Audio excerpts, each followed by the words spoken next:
하나님의 말씀을 보도록 하겠습니다. 오늘 하나님께서 우리에게 주시는 말씀은 누가복음 16장 19절에서 31절까지 말씀입니다.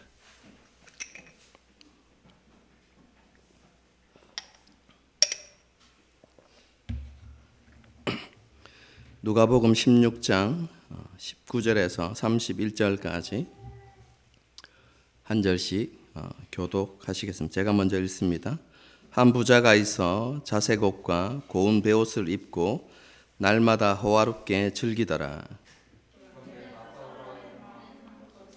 헌대투성이로 그의 대문 앞에 버려진 채 그 부자의 상에서 떨어지는 것으로 배불리려 하매 심지어 개들이 와서 그 헌대를 핥더라. 품에 들어가고 부자도 죽어 장사됨. 그가 음부에서 고통 중에 눈을 들어 멀리 아브라함과 그의 품에 있는 나사로를 보고 나를 긍휼히 여기사 나사로를 보내어 그 손가락 끝에 물을 찍어 내 혀를 서늘하게 하소서. 내가 이 불꽃 가운데서 괴로워하나이다. 아브라함이 이르되 예 너는 살았을 때에 좋은 것을 받았고 나사로는 고난을 받았으니 이것을 기억하라. 이제 그는 여기서 위로를 받고 너는 괴로움을 받느니라.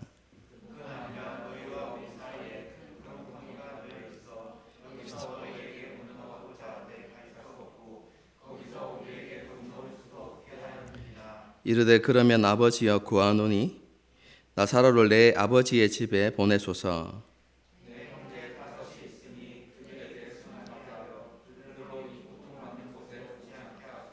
아브라함이 이르되 그들에게 모세와 선지자들이 있으니 그들에게 들을지니라.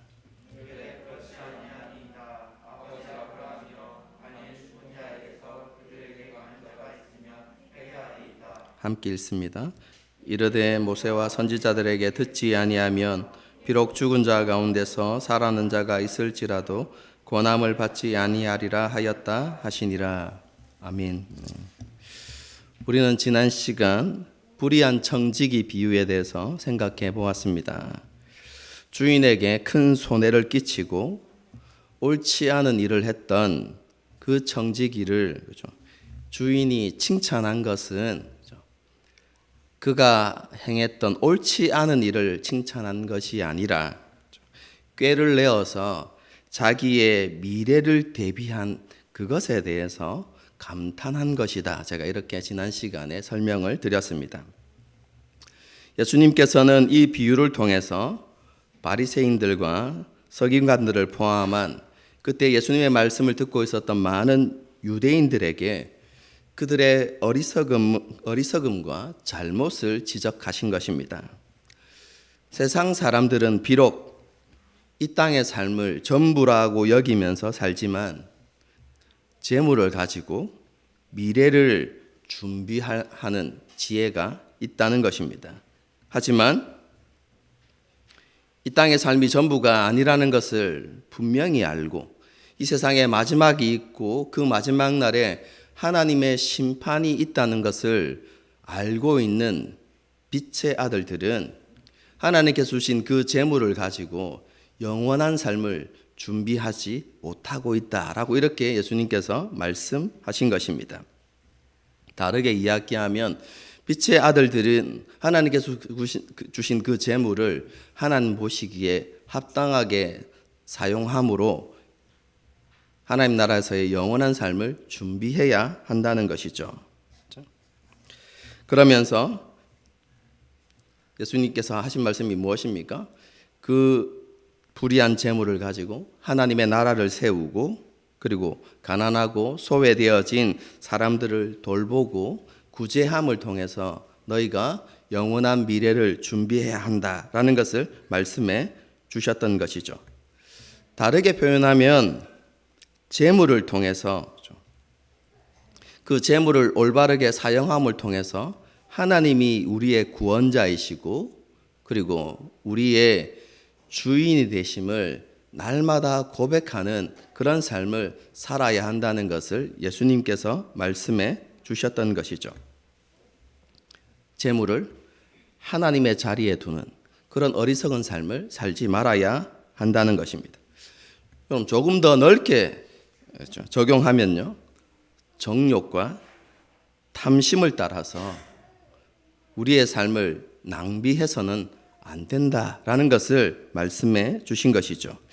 하나님의 자리에 무엇을 두게 되면 여러분 그것이 우리의 삶을 지배하게 된다라는 교훈이 여러분 지난 시간 본문을 통해서 우리에게 주시는 교훈 중에 하나입니다. 그렇죠? 우리는 정욕과 우리의 욕심을 하나님의 자리에 두어서 그것을 따르는 삶이 아니라 에베소서에서 말씀하는 것처럼 성령의 충만함을 받아서 하나님의 인도하심을 따르고 하나님의 통치 가운데 온전히 순종하는 삶을 살아가야 하는 것이지요. 그러한 삶을 통해서 하나님이 우리의 주인 되심을 고백하고 우리의 구원자이심을 그렇게 고백하고 또 그러한 우리의 고백이 참된 믿음이라는 것을 삶을 통해서 증명해 갈 수 있어야 하는 것이죠. 그럼 지난 시간에 제가 말씀드린 내용들이 바로 이런 내용들입니다.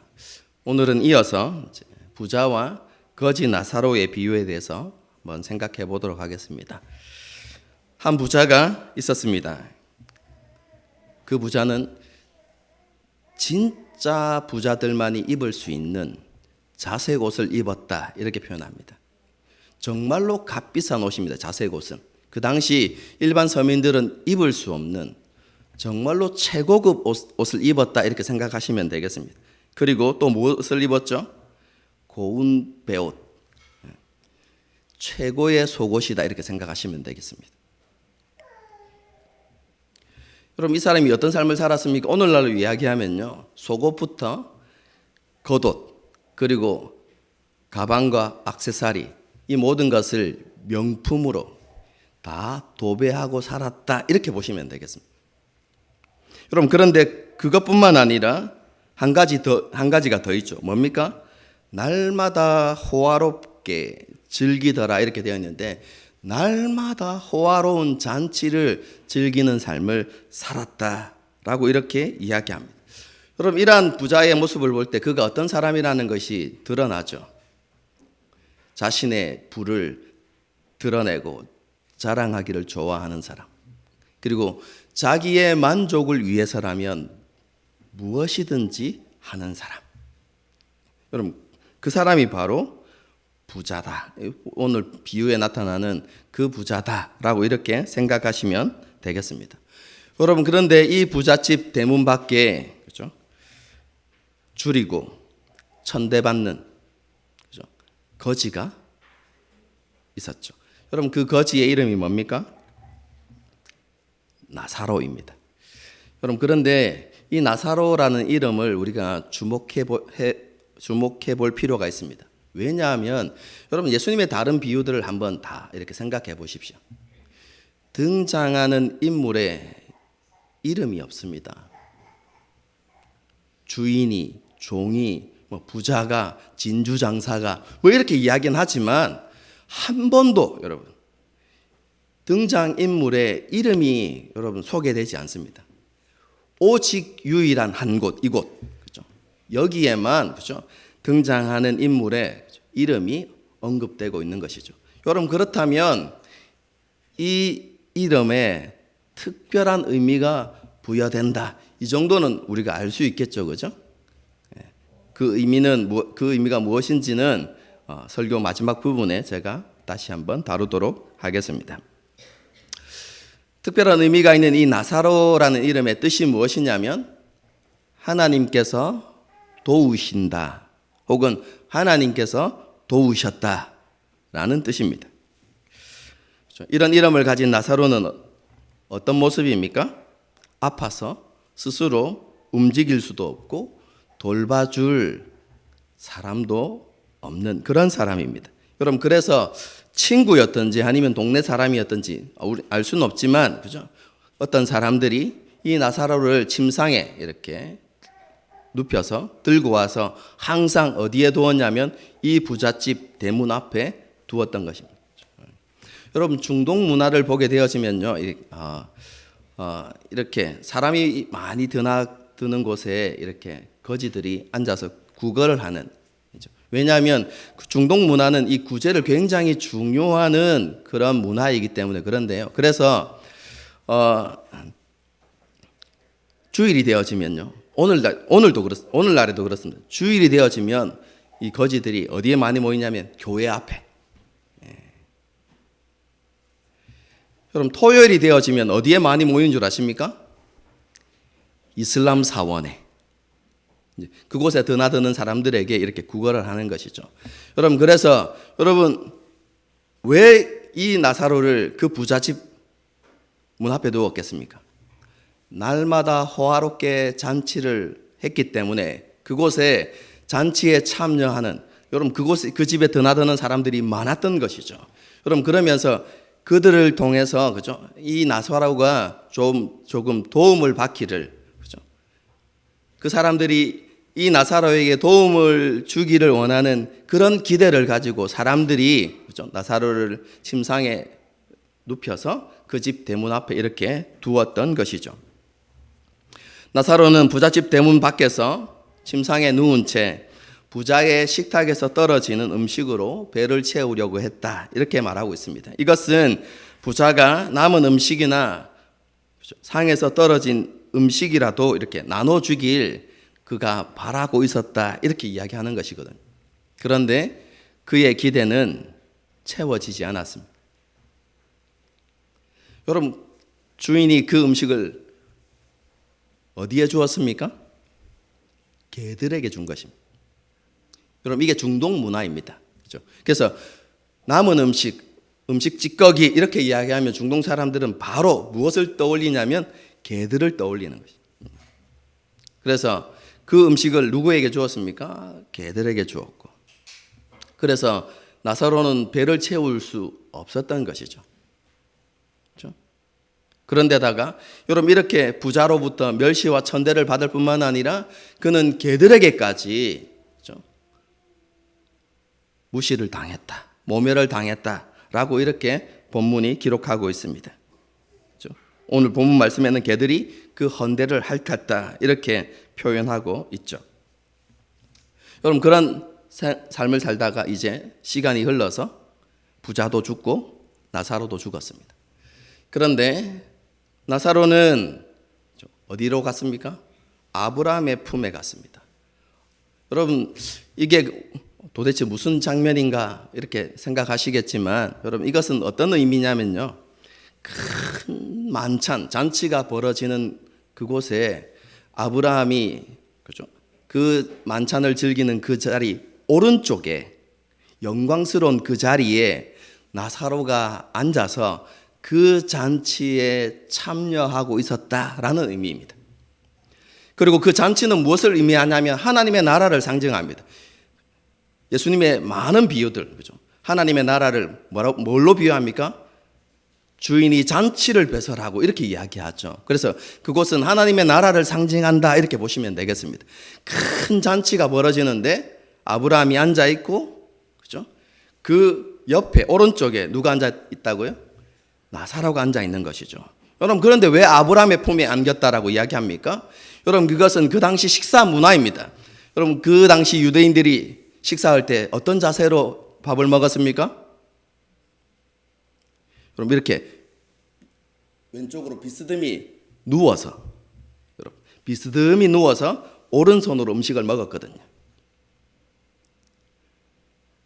그러면 자리가 좁으면 어떻게 되겠습니까? 오른쪽에 앉은 사람이 이렇게 비스듬히 누우면 그가 어디쯤에 오겠습니까? 이 가슴 쪽에 오게 되겠죠. 여러분, 요한복음 13장에 예수의 품에 사도 요한이 이렇게 안겨 있는 장면, 여러분, 똑같은 것입니다. 여러분, 그렇게, 그렇죠? 영광스러운 아브라함의 오른편에 앉아서, 오른편은 힘과 영광의 상징이거든요. 그렇죠? 그 영광스러운 자리에 앉아서 하나님의 나라의 잔치를 즐겼다, 이렇게 이야기하는 것입니다. 여러분, 이 땅을 살아가는 동안 한 번도 잔치에 참여하지 못하고, 그 부자의 잔치에 참여하지 못하고 밖에서 머물던 그가 죽어서 이제 하나님의 나라에서 뭐 하게 되었다고요? 큰 잔치. 그 잔치에 참여하게 되었다라는 것을 말씀하고 있는 것이죠. 여러분, 이에 반해서 부자는 어떻게 되었습니까? 부자는 음부로 내려가서 그곳에서 불꽃 가운데서 고통을 받았다라고 이렇게 이야기하고 있죠. 여러분, 그렇게 고통 가운데서 부자가 눈을 들어서 보았는데 어떤 장면이 보였습니까? 나사로가 그 만찬의 자리에서 잔치를 즐기고 있는 모습을 보았던 것이죠. 여러분, 그 모습을 보고 부자가 이렇게 이야기합니다. 아버지 아브라함이여, 나를 긍휼히 여기사 나사로를 보내어 그 손가락 끝에 물을 찍어 내 혀를 서늘하게 하소서. 내가 이 불꽃 가운데서 괴로워하나이다. 부자가 아브라함을 향하여서 아버지 아브라함이여 라고 이야기하는 것은 이런 의미입니다. 나도 아브라함의 자손입니다. 이렇게 이야기하는 거예요. 이렇게 아브라함에게 나도 당신의 자손입니다 라는 것을 어필한 이후에 뭐 이야기합니까? 나를 좀 긍휼히 여겨주십시오. 이렇게 인정의 호소를 하는 것이죠. 여러분, 그런데 거기까지는 우리가 납득할 수 있는데요. 그 이후의 요구를 보면 정말로 어처구니 없는 요구를 합니다. 그게 뭐냐면 나사로를 시켜서 그 손끝에 물을 묻혀다가 나에게 가서 내 입에 이 목마름을 좀 해결해 주라고 하십시오라고 이렇게 이야기하거든요. 여러분, 이것은요 여전히 자신이 나사로보다 더 위에 있는, 더 높은 계급이라고 이렇게 생각하고 나사로를 여전히 낮은 존재로, 비천한 존재로 보고 있는 것이죠. 여러분, 이 땅을 살아갈 때 그렇게 살았거든요. 어떻게 해요? 이 나사로를 멸시하고 천대하고, 그죠? 그에게 상처를 주고 모멸감을 주었죠. 여러분, 그런데 부자는 나사로에게 그런 삶에 대해서, 자신이 했던 행동에 대해서 용서를 구하지 않습니다. 자기의 잘못을 인정하지 않았거나 혹은 자기 잘못을 전혀 깨닫지 못하고 있는 모습으로 이렇게 등장하고 있는 것이죠. 여러분, 그러면서 나사로가 여전히 자기 아래 사람인 것처럼 부리려고 하는 모습이 나타납니다. 그런데 이런 부자의 무례한 요구에도 나사로는 여전히 침묵합니다. 대신에 아브라함이 대답하죠. 나사로가 있는 곳과 부자가 있는 곳 사이에는 건널 수 없는 큰 구렁텅이가 있어서 갈 수 없다는 것입니다. 그러자 부자가 다시 한번 무례한 요구를 하죠. 그러면 나사로를 내 아버지의 집에 좀 보내주십시오. 그래서 지금 일어나고 있는, 내가 겪고 있는 상황들을 자세히 좀 그들에게 증언하게 해주십시오. 그래서 그들이 내가 있는 이 음부에 오지 않도록 좀 해주십시오 라는 요구를 하게 되죠. 그때 아브라함이 뭐라고 이야기합니까? 모세와 선지자. 뭘 가리킵니까? 이걸 다르게 표현하면 율법과 선지자 이렇게 표현하기도 합니다. 구약 성경을 가리킵니다. 구약 성경이 있으니까 그 구약 성경을 통해서 깨달을 수 있을 것이다 라고 이렇게 말씀합니다. 그러니까 아닙니다. 절대로 그렇지 않습니다. 죽은 자가 살아나는 이 놀라운 기적을 보면 그의 증언을 믿게 될 것입니다 라고 이렇게 이야기하죠. 그러자 아브라함이 다시 이야기합니다. 그렇지 않다. 구약 성경을 통해서 깨닫지 못한다면, 죽은 자가 다시 살아나는 기적을 본다고 하더라도 그는 깨달을 수 없다 라고 이렇게 단언합니다. 그러면서 비유가 끝이 나죠. 여러분, 이 마지막 아브라함의 말에 동의가 되십니까? 여러분, 일반적으로 생각할 때 불치병에서 고침받는 기적을 경험하거나 실제로 죽었는데 그 사람이 부활하는 것을 이렇게 눈으로 직접 보게 되었을 때, 그죠? 하나님에 대한 믿음이 생겨나고, 혹은 믿음이 있었다면 그 믿음이 더 깊어지는, 여러분, 그런 일들이 일어나는 것이 당연한 게 아닌가? 뭐 이렇게 생각되지 않겠습니까? 여러분 어떻게 생각하십니까? 여러분, 그런데요, 그게 우리의 착각입니다, 여러분.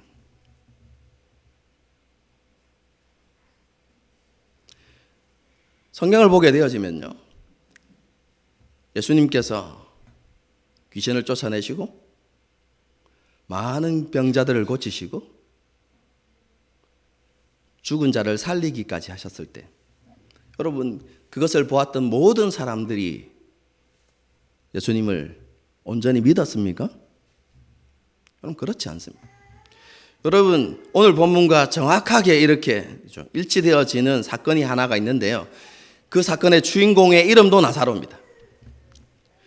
나사로가, 그렇죠? 예수님께서 사랑하시는 나사로가 죽었습니다. 그리고 여러분, 무덤에 들어간 지 며칠이 지났습니까? 4일이나 나흘이나 지나겠다.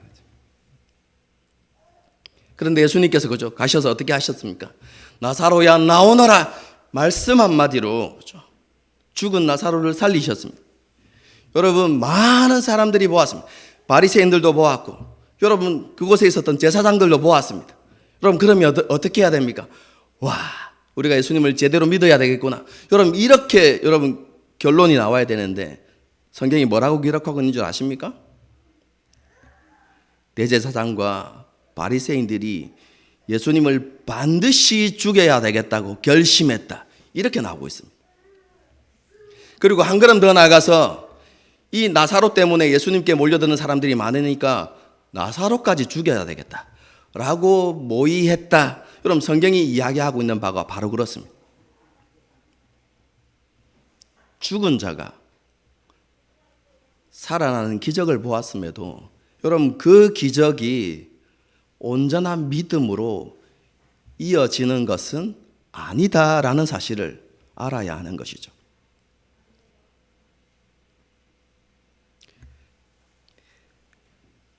하나님을, 그죠, 하나님에 대해서, 그리고 하나님의 뜻에 대해서 바른 지식이 없고 하나님께서 보시기에 합당한 믿음이 없으면요, 기적이 일어난다고 해도 여러분, 그것이 우리의 믿음을 더 성장시키거나 우리를 변화시키는 게 아닙니다, 여러분.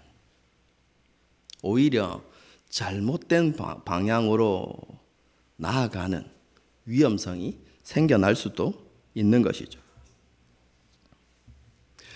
여러분, 바른 복음과 진리를 추구하려는 그런 마음과 태도를 가지고 살아갈 때, 여러분, 기적도 우리에게 큰 유익이 되는 것입니다.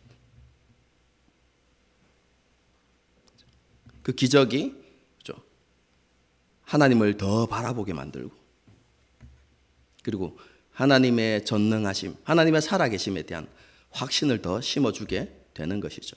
여러분, 그렇기 때문에 뭐가 중요하다고요?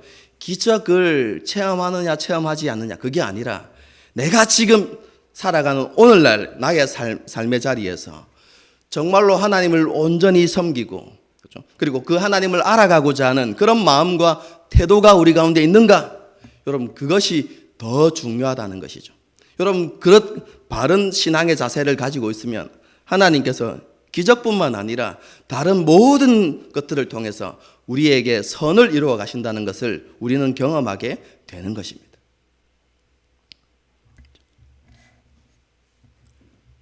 이런 내용이 담겨 있습니다. 지금까지 부자와 거지 나사로의 비유를, 그죠, 그 당시 배경을 바탕으로 해서 여러분들에게 조금 설명을 드렸습니다. 여러분, 이 비유를 통해서 예수님께서 가르치시고자 한 바가 도대체 무엇이겠습니까? 여러분, 우리가 그 교훈을 깨닫기 위해서는요, 크게 두 가지 정도를 생각해 보아야 한다고 생각합니다. 여러분, 첫 번째는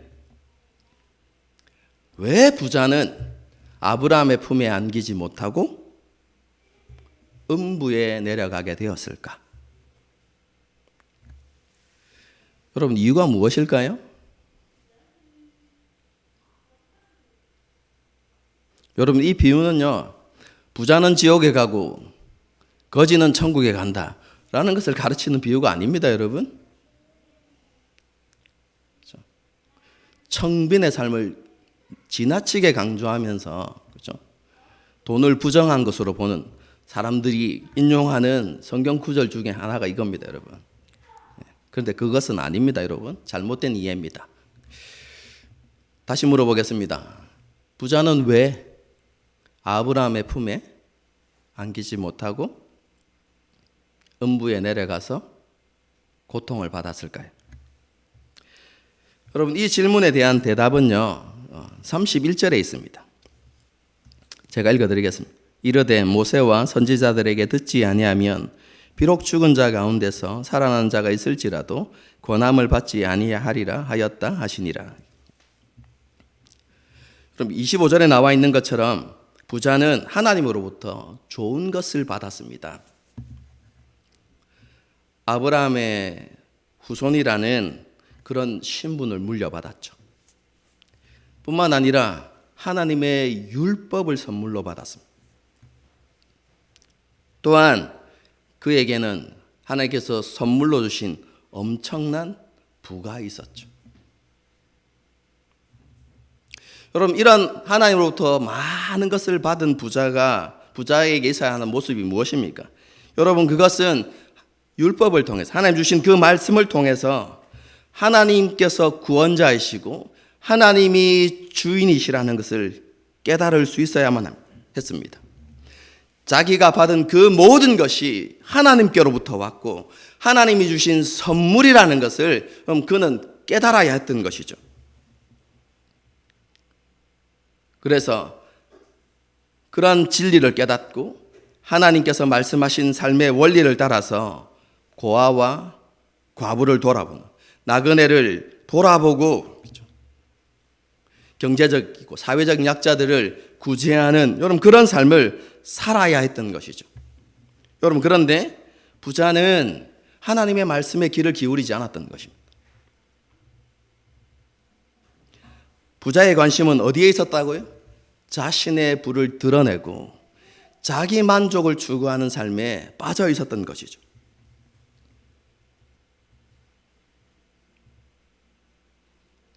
부자에게는 긍휼의 마음이 없었습니다. 약자들에 대한 무관심. 여러분, 그것이 부자의 삶이었습니다. 여러분, 이러한 삶이 무엇을 증명해 줍니까?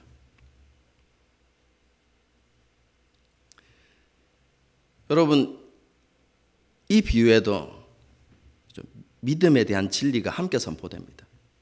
믿음은 무엇과 간다고요? 행함과 함께 가는 것입니다. 여러분, 행함이 없는 믿음은 거짓된 믿음입니다. 구원받지 못하는 믿음입니다. 그렇죠? 그래서 행함은 무엇입니까? 자신의 믿음이 참된 믿음이라는 것을 증명하는 것이죠. 여러분, 그런데 부자의 삶에 뭐가 없었습니까? 믿음을 증명하는 삶의 모습이 없었다는 것이죠. 여러분, 이것을 뒤집어서 이야기하면 그는 하나님을 알지 못했다는 것입니다. 그리고 하나님을 믿지 않았다는 것이죠. 그는 하나님의 자리에 재물을 두고 정욕과 탐심을 그 자리에 두고 그것이 이끄는 대로 살아가는 불신자였던 것이죠. 그래서 그는 아브라함의 품에 안기지 못하고 음부에 내려가 고통을 받게 되는 것입니다. 그런데 이 부자의 모습은 누구의 모습을 비춰주는 것이냐면 바리새인의 모습을 비춰주는 것입니다. 오늘 우리가 읽지 않았지만 15절의 말씀을 14절과 15절 말씀을 한번 보도록 하겠습니다. 16장 14절 15절 제가 읽어드리겠습니다.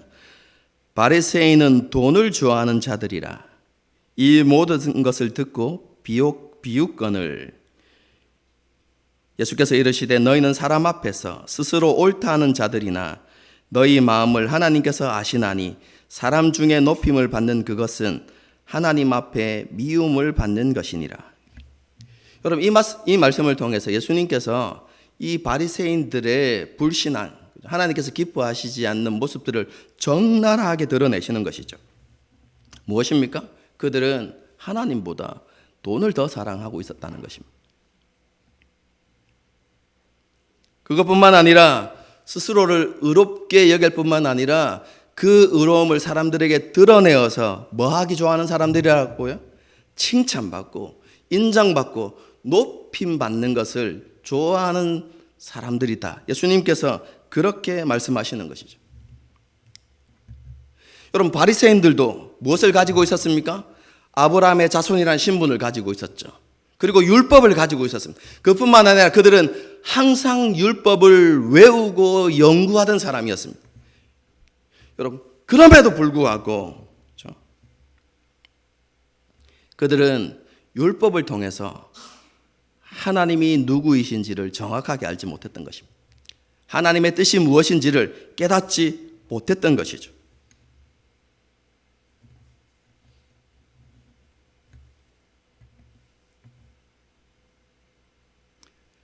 여러분, 그런데 그런 많은 선물을 받은 바리새인들이 그죠? 하나님을 깨닫지 못하고 하나님 나라에 들어가지 못하는데 어떤 사람들요? 바리새인들이 멸시하고 천대했던 사람들이 하나님의 복음을 듣고 깨닫고 예수님과 함께 잔치하는 일들이 이 땅에서 벌어지고 있었던 것이죠. 여러분, 이게 15장부터 계속해서 이어오고 있는 내용입니다. 그래서 15장, 16장은 다른 이야기가 아니라 하나의 이야기라고 말씀드렸죠. 예수님께서 오심을 통해서 이제 하나님 나라의 복음이 선포되기 시작했고, 그리고 바리새인들은 그 복음을 거절했지만 어떤 사람들요?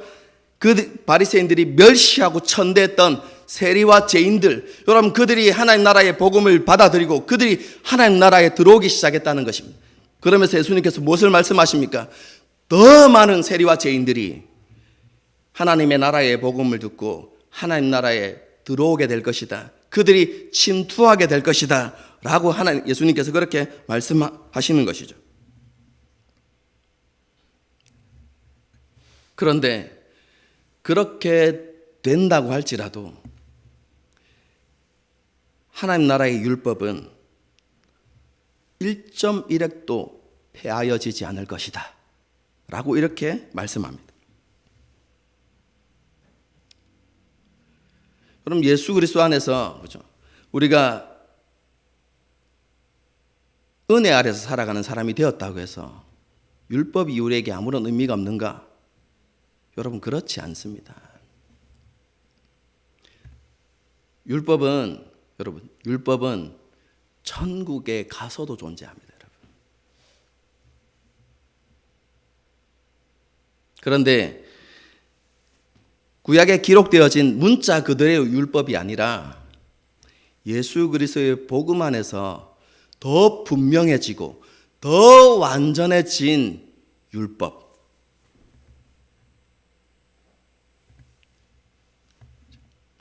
그 율법이 하나님 나라에서도 존재한다라는 것을 예수님께서 말씀하시는 것이죠. 여러분, 그렇죠? 율법을 무시하면 안 됩니다. 그렇죠? 예수 그리스도 안에서 더 완전해져야만 합니다.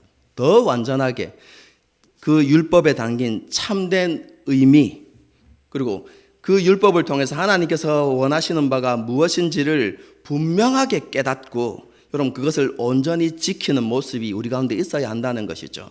예를 들면 그죠? 11조. 예수 그리스도 안에서 그죠? 문자적인 11조는 그죠? 그 구약의 이스라엘 백성들이 지키는 11조의 개념들은 사라졌지만 이제 예수 그리스도 안에서 그 11조가 어떻게 지켜져야 하는지를 우리가 바르게 이해하고 여러분, 올바른 헌금 생활을 해야 되는 것이죠. 수요일날 제가 핏대를 올린 적이 있는데요. 혼전 순결에 대해서. 오늘날 여러분 젊은 세대들이 혼전 순결에 대해서 여러분 아무런 개념이 없습니다. 그리고 그 구닥다리, 그죠? 구약 시대에 말씀하신 그 율법을 왜 지켜야 하느냐 이렇게 이야기하는데요. 여러분 여러분 구약의 말씀이 신약에서 어떻게 여러분 적용된다고 했습니까? 더 완전하게. 여러분, 이런 성적 타락과 관련해서 예수님께서 하시는 말씀이 무엇이죠? 구약에는 실제적으로 여러분 간음을 행해야만 간음죄에 해당하는데 예수님께서는 완벽한 율법을 말씀하시죠. 너희가 여자를 보고 음욕을 품어도 그것은 간음한 것이다. 이렇게 이야기합니다.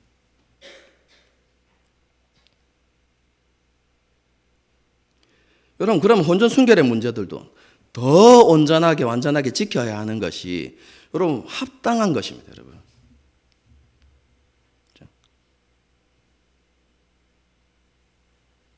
여러분, 그것이 하나님 백성들에게 합당한 모습이죠. 여러분, 바리새인들이 해야 하는 모습, 바리새인들에게 있어야 하는 모습이 바로 그거였습니다. 날마다 하나님의 율법을 읽고 연구하는 사람들이었지 않습니까? 여러분, 그것을 통해서 하나님의 뜻이 무엇인지, 그 율법에 담긴 의미가 무엇인지를 정확하게 이해하고 그 말씀을 지키는 사람들이 바리새인들이어야 하는데 예수님께서 그렇지 않았다는 것이죠. 그러면서 그들이 하나님의 율법을 얼마나 무시하고 살아가고 있는지를 한 가지 예를 들어서 예수님께서 말씀해 주십니다. 여러분, 그게 몇 절 말씀이냐면요, 18절 말씀입니다. 제가 읽어드리겠습니다. 무릇 자기 아내를 버리고 다른 데 장가드는 자도 간음함이뇨, 무릇 버림당한 여자에게 장가드는 자도 간음함이니라. 이것은 이혼과 재혼에 관한 율법입니다. 여러분, 그 당시 사람들은요, 자기 눈에 더 좋아 보이는 여자를 아내로 삼기 위해서요, 지금 살고 있는 아내를 내쫓는 그런 일들을 행했습니다. 그 당시 여자는 경제적, 사회적 약자였습니다. 여러분, 여자에게는 이혼할 수 있는 권리가 없었습니다. 이혼의 주도권은 오직 남자에게 있었습니다. 남자가 여자에게 수치스러운 일을 발견했을 때, 그렇죠? 이혼 증서를 써서 그를 아버지 집으로 돌려보내라는 그 말씀이 신명기 24장 1절에 있습니다. 모세가 준 율법이죠. 여러분, 그런데 여기서 수치스러운 일이라는 것은 성적인 부정과 관련되어진 표현입니다. 여러분, 그런데 그렇게 해석하지 않고 자기 마음대로 자의적으로 해석해가지고 자신의 행동을 정당화시켰던 것입니다. 그래서 수치스러운 일들을, 그죠? 자기 마음대로 정했습니다. 그 수치스러운 일들 중에 하나가 무엇이냐면, 그죠? 이스라엘은 빵을 굽는 문화이지 않습니까? 빵을 맛있게 굽지 못했을 때, 태우지 못했을 때, 음식을 맛없게 했을 때, 그러면 이건 수치스러운 일이다 라고 이야기하면서 그를 쫓아보냈습니다. 여러분, 실제로 있었던 일입니다.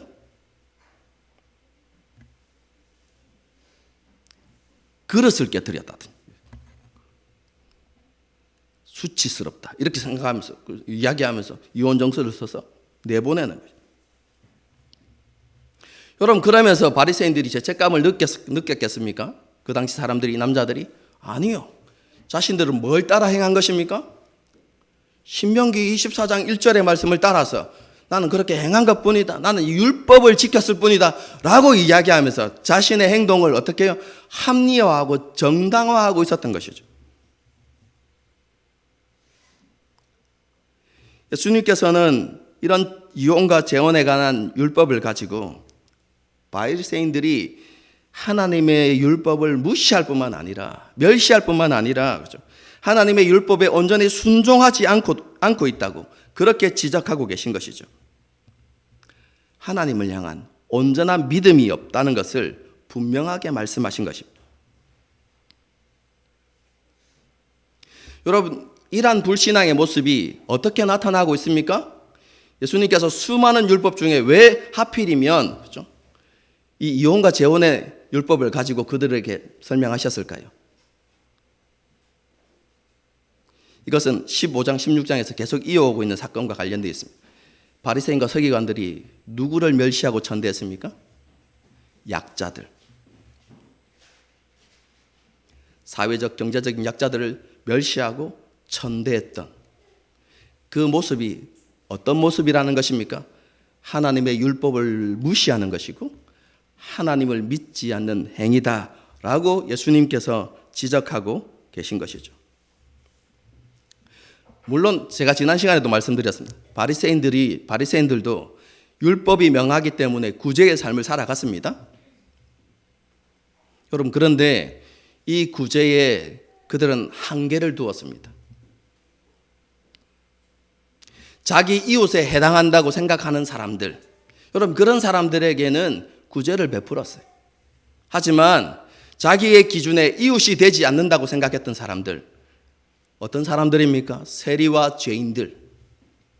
여러분, 오늘 비유에 나타나는 이 거짓 나사로와 같은 이런 사람들은 자기의 이웃에 해당하지 않는다고 생각하고, 여러분, 그들을 긍휼히 여기지 않고 그들을 멸시하고 천대했던 것이죠. 그리고 그들은 결코 하나님의 나라에 들어갈 수 없는 부정한 사람들, 여러분, 이런 취급들을 했던 것이죠.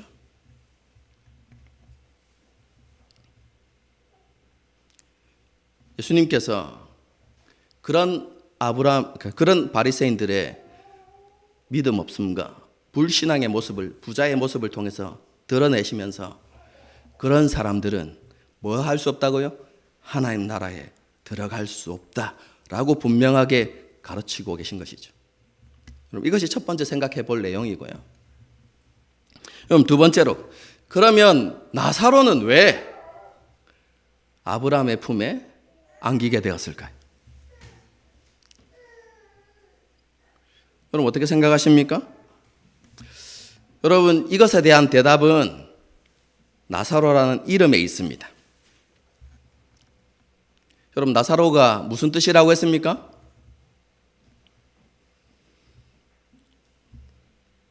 (20분) 전에 설교했는데, 하나님이 도우신다 혹은 하나님이 도우셨다입니다. 여러분, 근데 한번 나사로의 모습을 한번 살펴봅시다. 하나님이 도우시는 사람 같아 보입니까?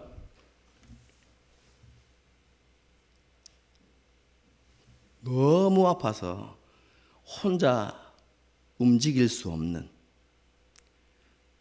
여러분, 그런 삶을 살아가고 있었어요. 그뿐만 아니라, 그렇죠? 구걸하는 삶을 살아야 하고, 근데 구걸했음에도 불구하고 배를 채우지 못했던, 여러분, 세상적 관점으로 보면, 그렇죠? 정말로 비천한 삶을 살아가고 있지 않습니까? 그래서 어떻게 하나님께서 도와주시지 않는 자, 이렇게 보이는 게 나사로의 모습이잖아요. 차라리 부자를 볼 때, 세상적인 관점에 보면 부자를, 그죠? 하나님이 도우시는 자, 여러분, 이렇게 볼 수 있지 않습니까? 여러분, 그런데 그 당시 사람들도 똑같이 생각했습니다. 여러분, 여러분, 이 땅의 모든 것은 하나님의 소유라고 유대인들은 믿었습니다. 그래서 재물은 누가 주시는 것이라고 믿었냐면 하나님이 주시는 선물이라고 믿었어요.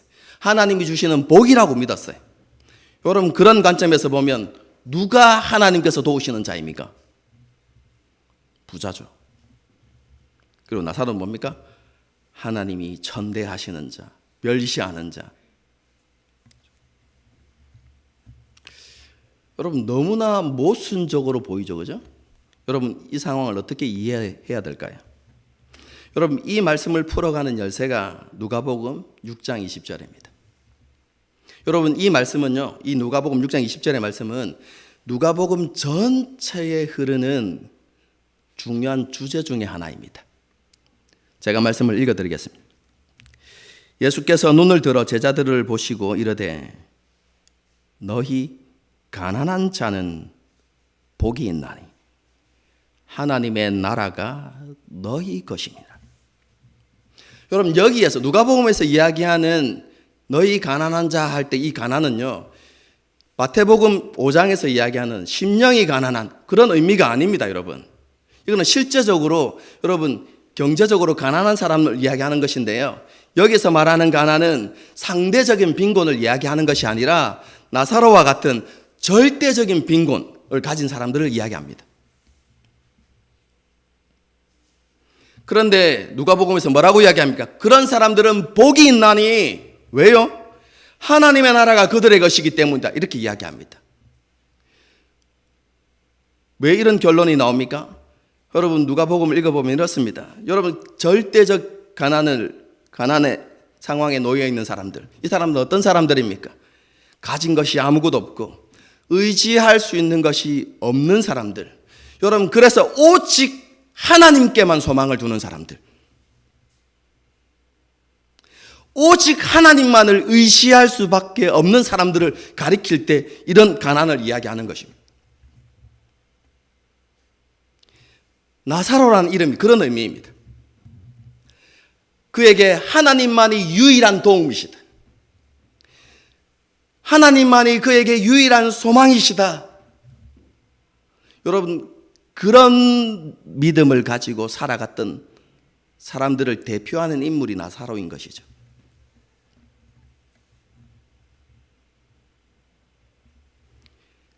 그런 믿음이 있었기 때문에 그렇죠? 아브라함과 함께, 아브라함이 그런 믿음을 가진 사람이죠. 동일한 믿음을 가진 아브라함과 함께 하나님 나라의 잔치에 앉아서, 그것도 어디에서요? 영광스러운 자리에 앉아서 그 잔치를 즐기는 은혜를 누리게 된 것이죠. 여러분 이 비유를 통해서 그렇죠? 바리새인들에게 그리고 오늘날 살아가는 우리에게 예수님께서 말씀하시는 바가 무엇이겠습니까? 그것은 너희가 나사로와 같은 믿음을 가진 사람이 되어야 한다는 것입니다. 오해하지 마십시오. 무소유를 실천해야 된다. 그리스도인은 거름뱅이가 되어야 된다. 를 이야기하는 게 아닙니다, 여러분. 우리가 삶을 살아갈 때 뭐 각자에게 상황도 다르고 그리고 형편도 다 다를 것이죠. 그렇죠? 다르겠지만 그렇죠? 우리가 살아갈 때 우리의 지식이나 우리의 능력이나 우리가 가진 재물들을 의지하며 살아가는 것이 아니라, 우리가 그것에 마음을 빼앗기고 살아가는 것이 아니라 우리의 모든 기대와 소망을, 신뢰를 하나님께 두고 살아가는 삶, 전적으로 하나님을 신뢰하고 의지하는 그런 삶을 살아가야 한다는 것을 오늘 본문이 우리에게 가르쳐 주고 있는 것입니다. 우리에게 있는 것이 무엇이든지 간에 그것은 하나님께서 우리에게 주신 선물입니다.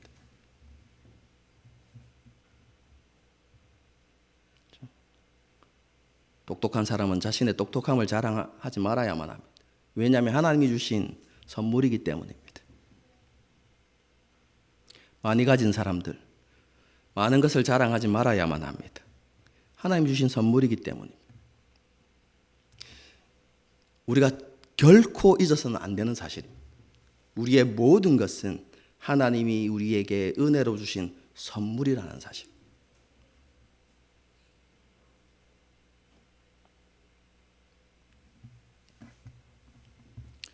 그리고 그 선물을 가지고 하나님께서 원하시는 삶을 살아갈 때에 여러분 그 삶이 무엇을 증명합니까? 우리가 가진 그 신앙 고백이, 하나님을 향하여 가진 그 신앙 고백이 참된 신앙이라는 것을 증명해 주는 것이죠. 하나님이 우리에게 어떤 삶을 원하십니까?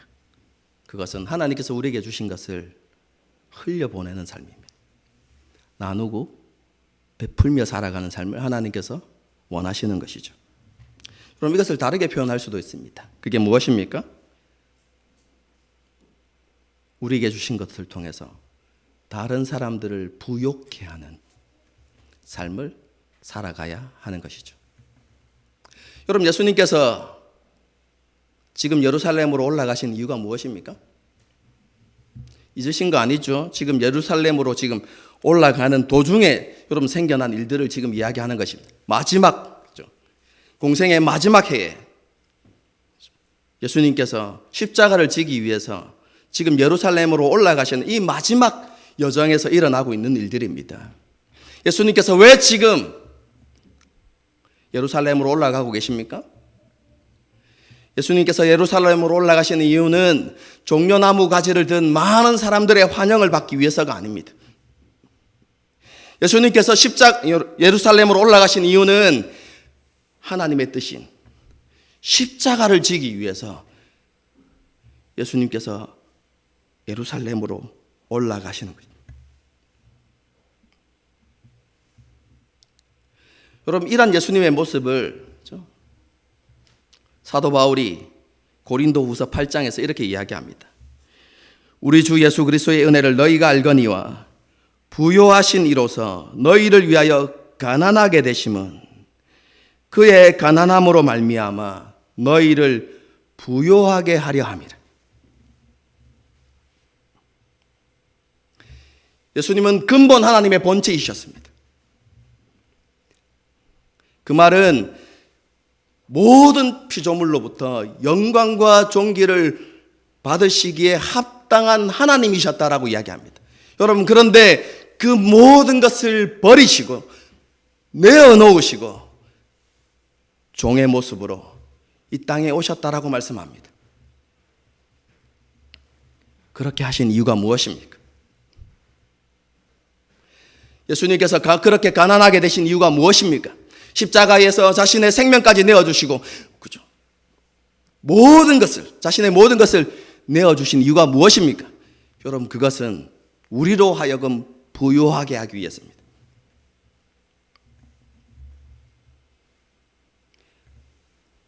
일평생 죄 아래서 종된 삶을 살았던 우리들에게 참된 자유의 풍성함을 주시기 위해서,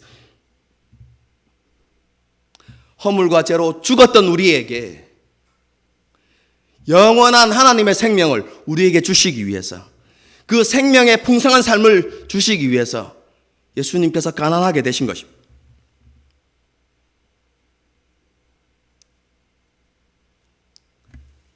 우리의 수치스러운 옷을 입으시고 자신의 완전한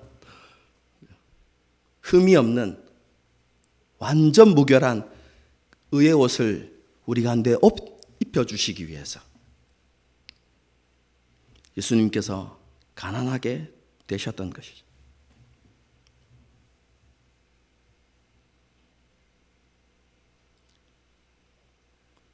종료주일을 맞이하는 저와 여러분에게 예수님께서 무엇을 말씀하실 것 같습니까?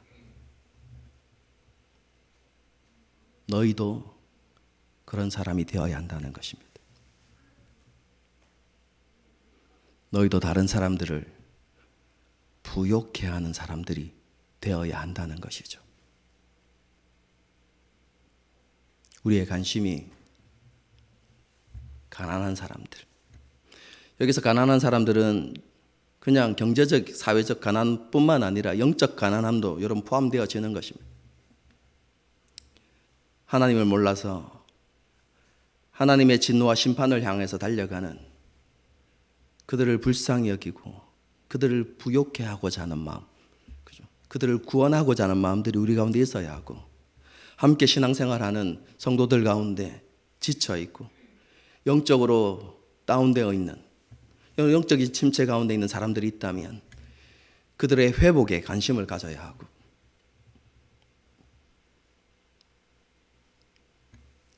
사회적 경제적인 약자들이 생각하면서 그들에게 우리에게 주신 것들을 나누고 베푸는 그런 삶을 살아가야 하는 것이죠. 예수님께서는 그런 삶을 통해서 너희가 고백하는 그 신앙 고백, 하나님은 우리의 구원자이시며 우리 모든 것의 주인이십니다 라는 이 신앙 고백을 증명하라고 우리에게 말씀하고 계십니다. 이 말씀 앞에서 우리에게 준 사명이 무엇인지를 다시 한번 되새기고 예수님과 함께 예루살렘으로 올라갈 수 있는 저와 여러분이 될 수 있기를 주님의 이름으로 축복합니다. 함께 찬양하고 기도하는 시간을 갖도록 하겠습니다.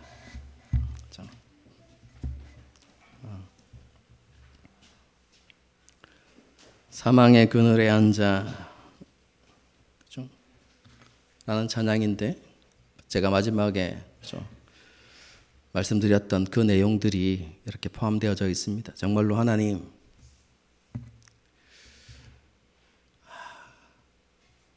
지극히 작은 자들을 향한 그 주님의 마음을, 아버지 하나님의 마음을 우리에게 주십시오. 여러분 그런 소망들을 가지고 함께 찬양하고 기도하는 시간을 갖도록 하겠습니다. 찬양하시겠습니다.